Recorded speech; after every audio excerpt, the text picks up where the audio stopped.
Nanda ji, Rajpeyi ji, professor Pathak ji, Kumaraiah ji, other dignitaries on and off the dais, my dear friends. At the outset, I would like to thank Paswan ji and his department, his team for inviting me here to deliver this very victory address in this two-day national seminar. I think I should be speaking in a mixed language. That would be better. Okay. खिचड़ी खा लेते हैं थोड़ा, खिचड़ी ज्ञान से good हो गया था। तो दोस्तों मैं शुक्रगुजार हूँ और नसी के टॉपिक पे आता हूँ। बहुत इम्पोर्टेंट थीम है जिस थीम पे आज हम बात कर रहे हैं और 2 दिन आपने चर्चा भी करी होगी। मैं जिस मुद्दों पे मैं बात करूँगा अपने वैलिडिटी एड्रेस में, वो 3 मुद्दे हैं कि Ambedkar idea of religion, Ambedkar idea of equality and Ambedkar idea of nation building. ये तीनों मिला के मैं बात करूँगा। दोस्तों सर ने जो बात परांजपे साहब ने जहाँ से बात शुरू करी थी और जहाँ खत्म करी वो मेरे लिए आसान हो गया काम, तो उसी से मैं आगे बढ़ा रहा हूँ। इन्होंने कहा कि रिफॉर्मेशन मूवमेंट चले, रिनेसांस एंड रिफॉर्मेशन। हम सब हिस्ट्री के स्टूडेंट हैं, शायद आप सब ने पढ़ा होगा।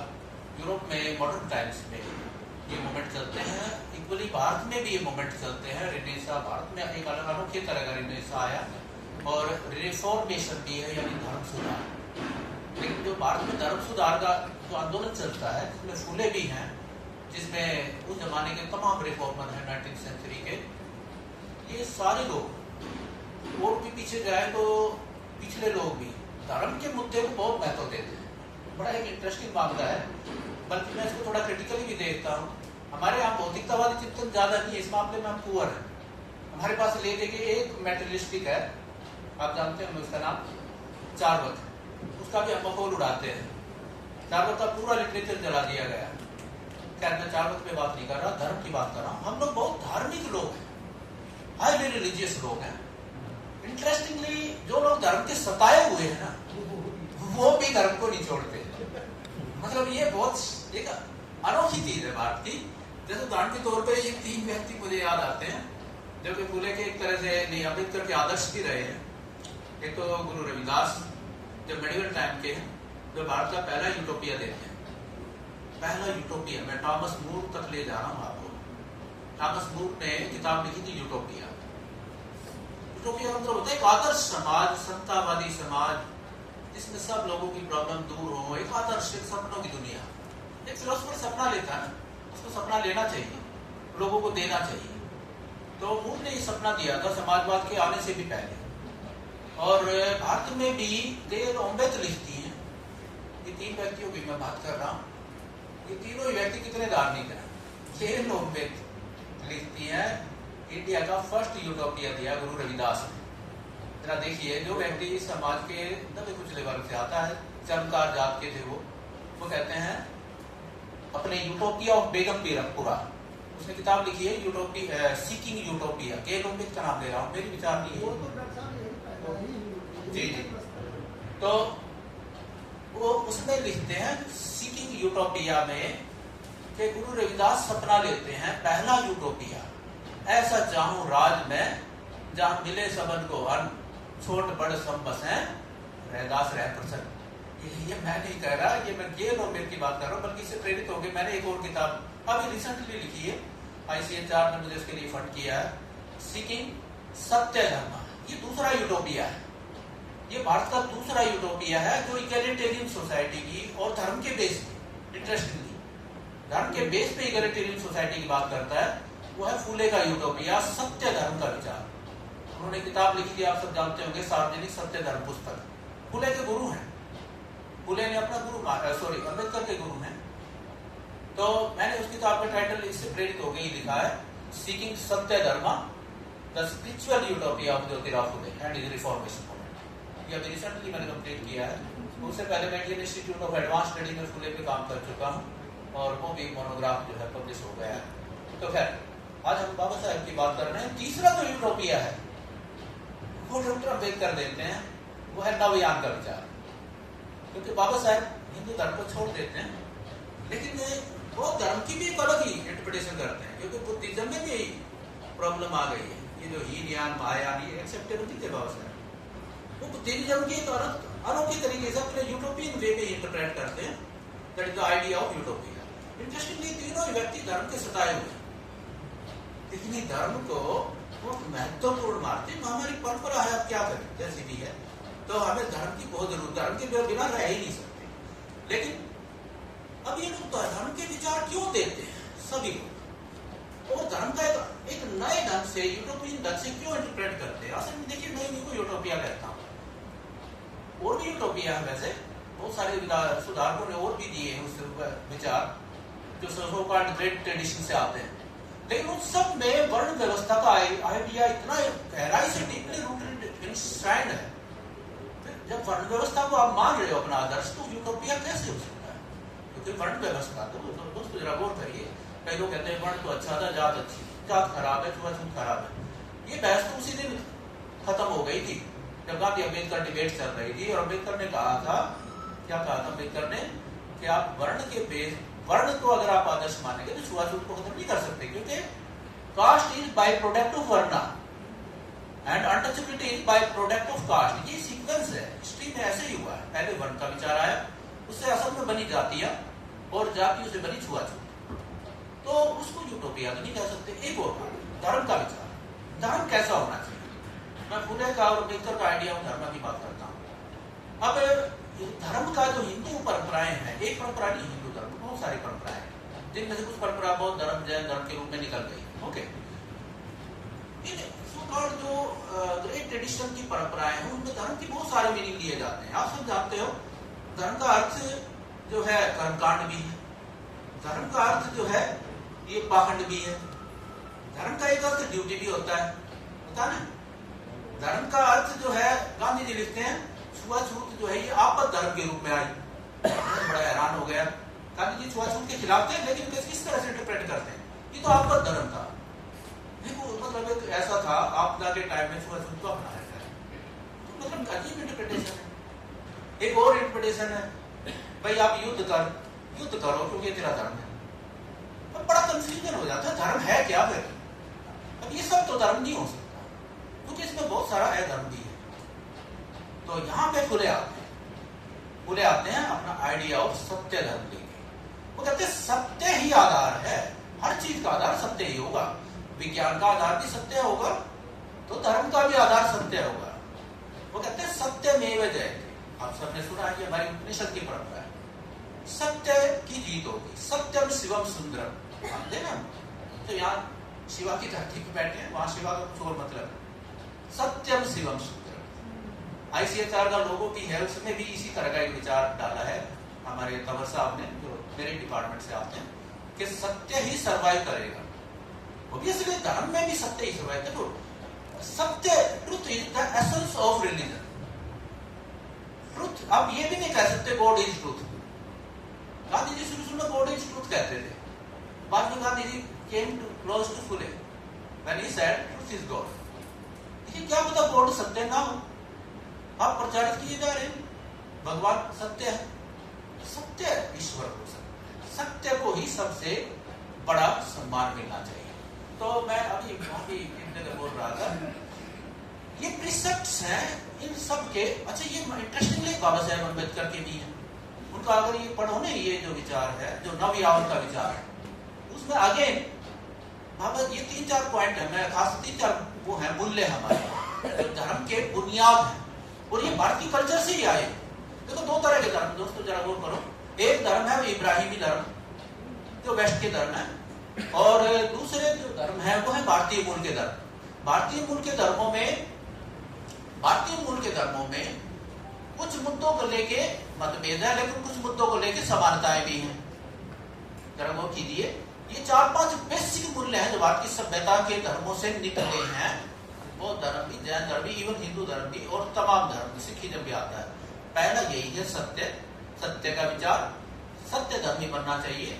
दूसरा है ट्रूथफुलनेस, दूसरा है नॉन वायलेंस का विचार, तीसरा है कंपैशन का विचार, करुणा का विचार। देखिए, हम तो जो है हिंदू लोग चींटियों को भी खाना खिलाते हैं, ये क्या है? करुणा का विचार, चींटियों को खिलाते हैं लेकिन अछूतों को नहीं। बड़ा एक पैराडॉक्स है यहाँ पे। तो हमें उस मूल तक पकड़ना चाहिए, उस तक लौटना चाहिए। ये है सत्य धर्म।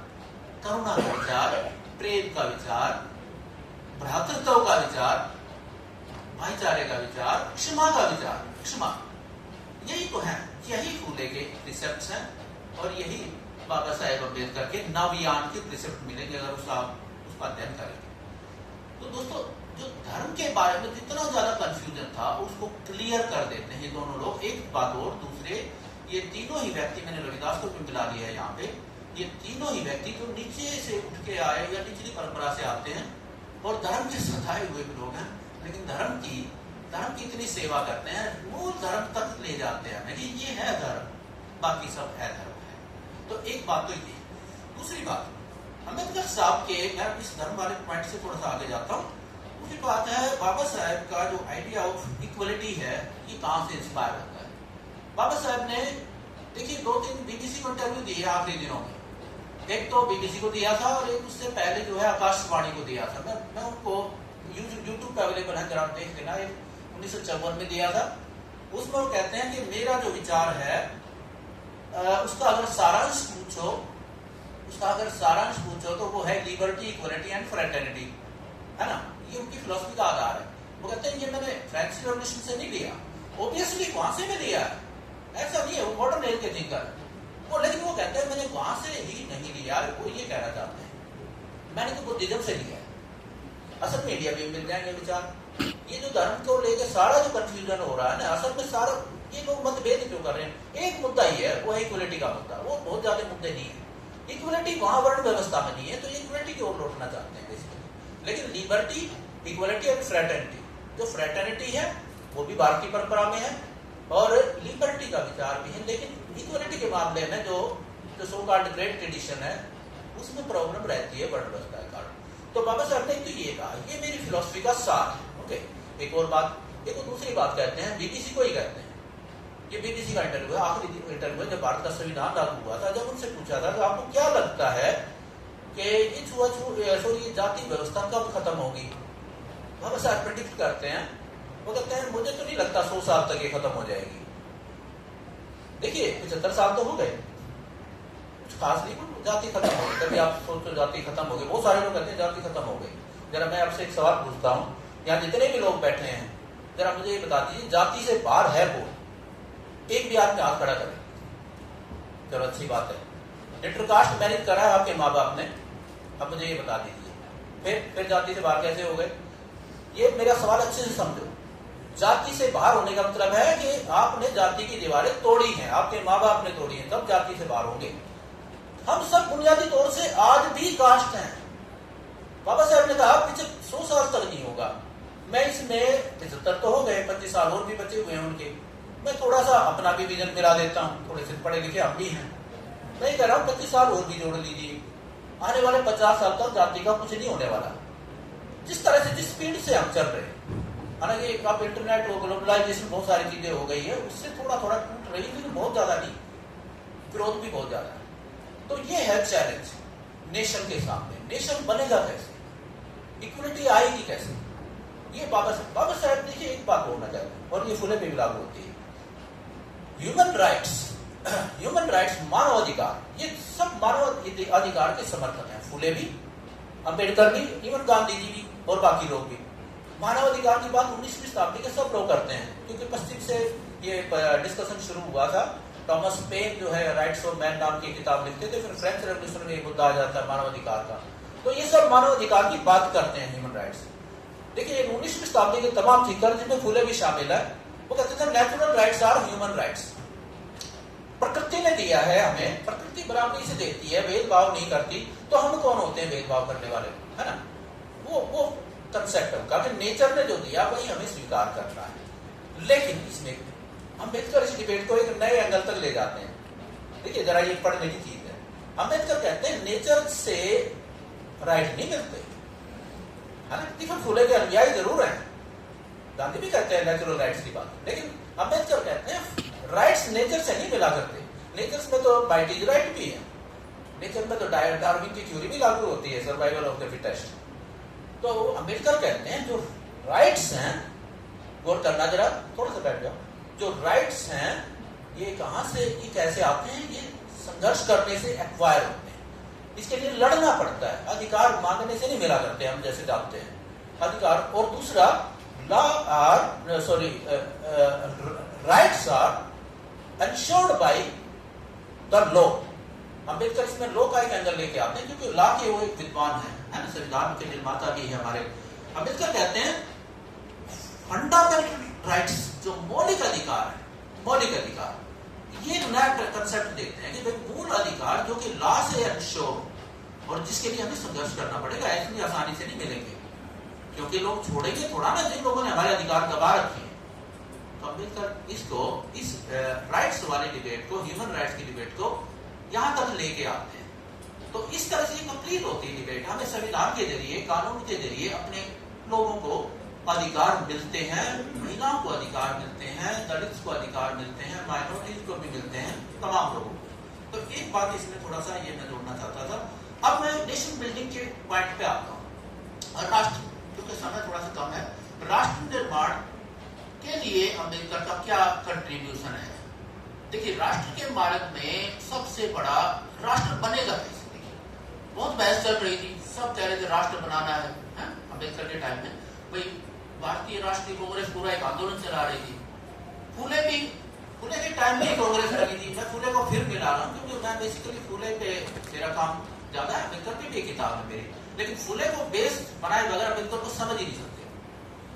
19वीं शताब्दी में कांग्रेस बनी तो फूले ने पता क्या कहा, भाई आप चंद लोग जो हाई कास्ट से आते हो, कुछ एक ज्यादातर ब्राह्मण जाति से, आप इस तरह से राष्ट्र कैसे बनाओगे? इनसे राष्ट्र नहीं बना करता, इतने से लोगों से। तो फूले कहते हैं राष्ट्र जब बनेगा जिसमें कुर्मी भी शामिल होंगे, जिसमें माली भी शामिल होंगे, जिसमें धनगर भी शामिल होंगे, जिसमें महार मातंग ट्राइबल लोग भी शामिल होंगे, जिसमें तमाम तरह के लोग जो भारत के लोग हैं, किसान, ये सब जब इनकी आवाजें सुनने को मिलेंगी तब राष्ट्र बनेगा। और इसी बहस को अम्बेडकर एक नया रूप देते हैं, नए डायमेंशन देते हैं। वो कहते हैं राष्ट्र जो बनाना है हमें, क्या बात कर रहे हो आप, राष्ट्र बना लिया आपने या राष्ट्र की ओर बनाने की ओर चल रहे हो? वो कहते हैं मैं तो नहीं मानता भारत में राष्ट्र बन गया। वो कहते हैं even India can not even claim to be called United States of India. जैसे अमेरिका बना था ना, अमेरिका बड़ा अजीब ढंग से राष्ट्र बना है। कुछ तो उन्होंने कॉलोनीज जो है वो आपस में एक हो गए अपने स्वार्थों के कारण, कुछ कॉलोनी धीरे धीरे उन्होंने जोड़ ली, कुछ खरीद ली, ये 51 स्टेट ऐसे बने।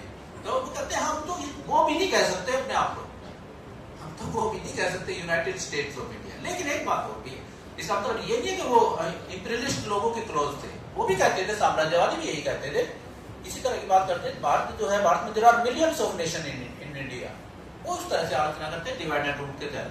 अम्बेडकर एक बात और भी कहते हैं, इंटरेस्टिंगली ये जो बात है इस पे एक राय है हमारी तीनों परंपराओं की। 3 परंपराएं आती है राष्ट्रीय आंदोलन के दौरान। एक है कल्चरल नेशनलिज्म की परंपरा जो कि विवेकानंद आगे बढ़ाते हैं, दूसरी परंपरा है सेकुलर नेशनलिज्म की जो कांग्रेस आगे बढ़ाती है, गांधी और नेहरू, और तीसरी परंपरा है दलित बहुजन परंपरा। ये तीनों ही परंपराएं एक बिंदु पे मिलती हैं। पता क्या वो बिंदु है कि भारत की जो सभ्यता है, भारत की सभ्यता संस्कृति को हमें जोड़ती है। अम्बेडकर ने 19 साल की उम्र में एक आर्टिकल लिखा था, caste in India its genesis mechanism etcetera. देखा होगा ना वो आर्टिकल, आप जरा देखना। 18-19 साल की उम्र में एक आर्टिकल लिख रहे हैं, वो एक बहुत एंथ्रोपोलॉजिकल मैगजीन में छपता है, पत्रिका जर्नल में छपता है। उसमें लिखते हैं कि भारत में जाति प्रॉब्लम है बेसिकली, लेकिन भारत में एक यूनिटी भी है। We find a unity, वो कहते हैं a deep intense feeling of unity in Indian civilization, जो एक कोर से लेकर दूसरे कोर तक फैली हुई है। अब देखिए कितनी शानदार बात। राष्ट्र विरोधी नहीं है, कई लोग कहते हैं अम्बेडकर राष्ट्र विरोधी थे, क्या नॉनसेंस बात है। वो इतना प्रेम करते हैं, उन्होंने बौद्ध धर्म की जो अपनाया वो असल में इस धरती से प्रेम था, इस सभ्यता से प्रेम था। नहीं तो उसी दिन कह दिया उन्होंने, जब धर्म की डिबेट चल रही थी ना, उन्होंने कहा था कि मैं हिंदू धर्म में पैदा हुआ, मरूंगा नहीं। कहा था ना 1935 में कहा था। 1935 में एक बात और भी कह देते हैं, I will neither embrace Christianity nor Islam. लेकिन वो इसका मतलब ये नहीं कि वो मुसलमानों के खिलाफ थे, इसका मतलब ये भी नहीं वो कम्युनल थे। वो कहते थे विदेशी मूल के धर्म है, ये इब्राहिमी धर्म है, हमें इन इब्राहिमी धर्मों में अगर अपने लोगों को ले जाएंगे तो कोई भारत की कल्चरल रूट से अपरूट हो जाएंगे। उनको भारतीय धर्मों से प्रेम है, सिखिज्म की तरफ भी जाते हैं, बुद्धिज्म की तरफ भी जाते हैं, बहुत सारा विचार करते हैं। अल्टीमेटली तो मुझे तो ये लगता है, शायद आप लोगों को पता नहीं सही लगे कि नहीं, मुझे तो लगता है अपने धर्म से बहुत प्रेम था, इस हिंदू धर्म से ही बहुत प्रेम था। हालांकि आलोचना करते, प्रॉब्लम सिर्फ जाति की थी और कुछ नहीं है। वरना तो प्रेम नहीं होता तो 1956 तक क्यों इंतजार करते भाई? 21 साल का टाइम लिया, जरा सोचिए 21 साल तक का टाइम लिया है 1935 से लेके, और अपनाया भी कब? अपनी डेथ से सिर्फ 2 महीने पहले, 2 महीने पहले। वो खुद लिखते हैं, मैंने जब 14 अक्टूबर को अपनाते हैं बुद्धिज्म, वो कहते हैं मैंने लीस्ट नुकसान पहुंचाने वाला हिंदू धर्म को नुकसान पहुंचाने वाला मार्ग चुना, जिससे हिंदू धर्म को बहुत कम नुकसान हुआ है। लेकिन भारत की सभ्यता को और एशिया के साथ जोड़ने के विचार को जो बुद्धिज्म लेके आता है, मैंने उसकी सेवा करी है। क्योंकि बुद्धिज्म बेसिकली एशियाई धर्म है, वो एशिया के साथ जोड़ना चाहते हैं, बहुत सारा उनका चिंतन है इसके बारे में। तो बाबा साहेब अम्बेडकर अल्टीमेटली जो बुद्धं शरणं गच्छामि की जो बात करते हैं, और उसमें फिर आखिरी किताब उनके जीवन की बुद्धा एंड हिज धम्मा, जरा वो पढ़ लीजिए। आखिरी प्रीफेस लिख के वो इस दुनिया से गए थे, आखिरी प्रीफेस लिख के वो चले गए, यानी पूरा करके। ये किताब पढ़िए जिसमें उनका नवयान का कंसेप्ट आपको दिखाई देगा। इसमें आगे वही भारत की जो कल्चर है, इसको जिससे वो भारत की सभ्यता, संस्कृति, इसके मूल्यों से प्रेम दिखेगा। तो इसका मायने ये हुआ, देखिए उनके धार्मिक चिंतन में भी जब आप जाओ, उनके सामाजिक चिंतन में भी जाओ, राजनीतिक चिंतन में भी जाओ, हर जगह ये विचार दिखता है वो भारत को तोड़ने वाले विचार की तरफ नहीं जाते, वो भारत को जोड़ने के, भाई हमें सभ्यता के बेस पे, अपने मूल्यों के बेस पे एक राष्ट्र बनाना है, हमें राष्ट्र बनाना है, लेकिन उस तरह से नहीं बनाना जिस तरह से कांग्रेस बना रही है। इसी क्रम में वो 2-3 चीजें और कहते हैं, जैसे मुस्लिम अलगाववाद की एक समस्या पैदा हो गई। वो कहते हैं ये जो समस्या है ना, इसमें किताब लिखते हैं पाकिस्तान और द पार्टीशन ऑफ इंडिया। इस किताब को पढ़िए जरा, ये आई ओपनर किताब है, ये विजनरी किताब है जो 1943 में लिखी, पाकिस्तान का प्रस्ताव होने के तुरंत बाद लिखते हैं। वो इस किताब को लिखना शुरू हो जाते हैं 40 के बाद। 43 में पब्लिश हुई, 46 में इसका नया एडिशन निकाला, थॉट्स ऑन पाकिस्तान से पाकिस्तान और द पार्टीशन ऑफ इंडिया। इस किताब में देखिए वो कहते हैं ये जो मुस्लिम अलगाववाद की प्रॉब्लम है, ये एटर्नल अपीजमेंट का परिणाम है। एक बात मुस्लिम, ये वो कह रहे हैं you are appeasing the non अपीजेबल्स। ये मुस्लिम लीग की को किस तरह से अपीज किया जा रहा था कांग्रेस द्वारा, कांग्रेस के नेताओं द्वारा।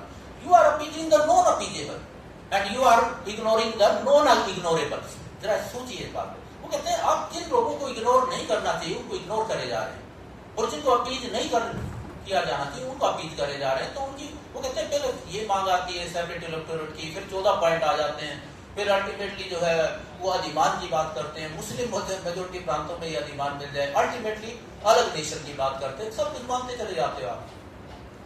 लेकिन एक बात और भी कहते हैं, जब आपने सब कुछ मानते चले गए, प्रॉब्लम इतनी कॉम्प्लिकेट कर दी है, तो अब इसका इलाज क्या है? और अंग्रेज भी हैं, वो जाएंगे नहीं इस प्रॉब्लम का, जब तक वो इस देखो डिवाइड एंड रूल भी चल रहा है, तो भारत को आजादी भी चाहिए। वो कहते हैं अब इस सिचुएशन में, हालांकि वो कहते हैं the idea of Pakistan is not profound नहीं है, हिस्टोरिकल बेस नहीं है, इसका कोई थ्योरेटिकल बेस नहीं है, टू नेशन थ्योरी का कोई आधार नहीं है, ये कहते हैं बाबा साहब। लेकिन साथ में फिर वो ये कहते हैं कि अब जिस दिशा में हम बढ़ चले हैं ना, हिस्ट्री का कोर्स गलत दिशा में चल पड़ा है। अब इस सिचुएशन में पाकिस्तान को बनाना शायद मजबूत भारत बनाने के लिए जरूरी होगा। यहाँ अगेन उनका भारत के प्रति प्रेम दिखता है, और यही विचार इसी कंक्लूजन पे पटेल पहुंचते हैं कि जब शरीर का एक अंग खराब हो जाए तो बेहतर ये है ऑपरेशन से इसको काट दो ताकि बाकी का शरीर बचे। ये पटेल का विचार है। ये विचार, इस विचार तक पटेल आए कब? पटेल और नेहरू पता कब आए? अम्बेडकर को पढ़ने के बाद और अपना खुद अनुभव लेने के बाद। एकदम नहीं आया, इस किताब का मखौल उड़ाया उन्होंने, शुरू में इग्नोर किया, लेकिन 46 में हालत बन गया, उस संभावी हो गया, क्योंकि आपने ही वो हालत बनाए। तो अल्टीमेटली उनको नेहरू भी और हमारे पटेल साहब भी इस विचार तक सहमत हो गए। तो इस तरह से वो मुस्लिम अलगाववाद की प्रॉब्लम का भारत के हक में एक सॉल्यूशन सजेस्ट करते हैं। हालांकि उस तरह से सॉल्यूशन नहीं हो पाया। वो तो कहते थे बड़ा एक रेशनल तरीके से विभाजन होना चाहिए, ठंडे दिमाग से सारी चीजें होनी चाहिए, और आखिर में भी एक दरवाजा खुला होना चाहिए कि ये लोग आना चाहें तो फिर भी वेलकम है। एक और बात, वो कहते हैं हमें यहाँ तो पूरा राष्ट्र बना के दे दिया, लेकिन और भी माइनॉरिटी है इस देश में, और भी माइनॉरिटी है, कुछ सोशल माइनॉरिटी भी है, कुछ रिलीजियस माइनॉरिटी है। तो माइनॉरिटीज राइट हमें देने होंगे, संविधान के जरिए देने होंगे।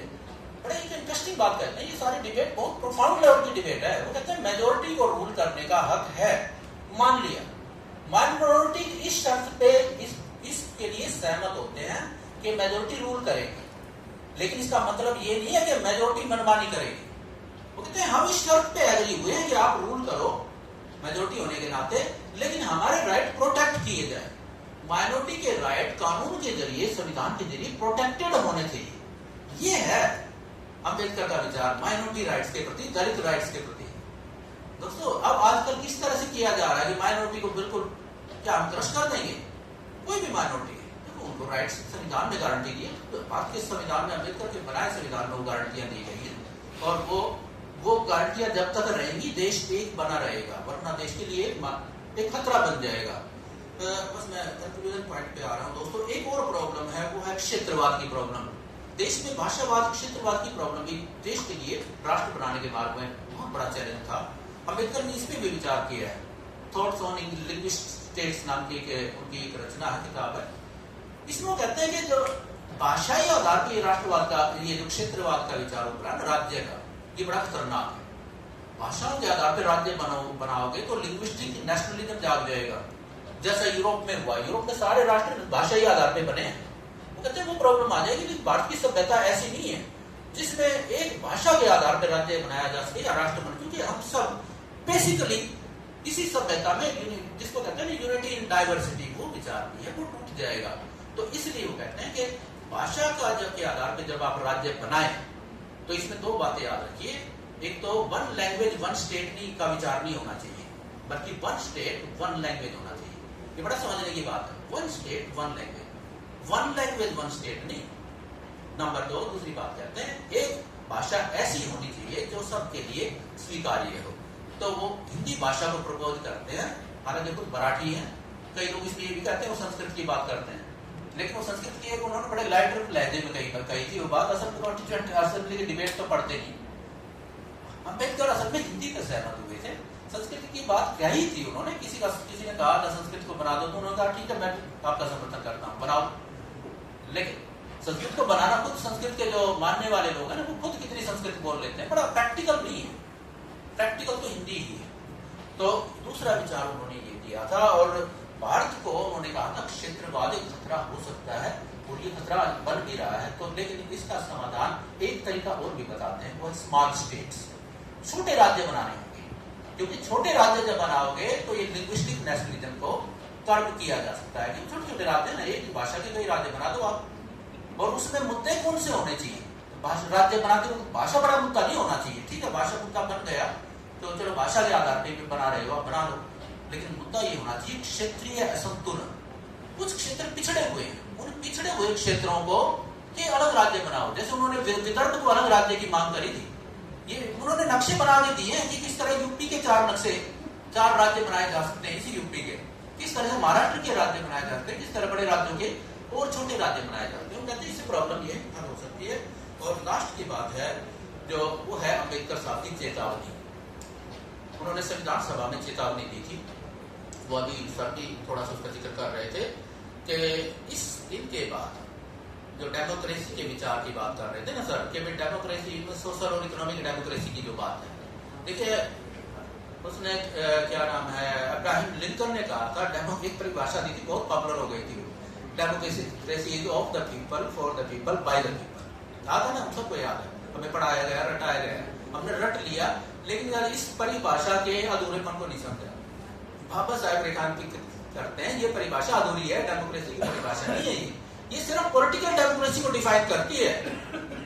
Democracy is of the people for the people by the people, ये सिर्फ पॉलिटिकल डेमोक्रेसी है। But what about social democracy, what about economic democracy?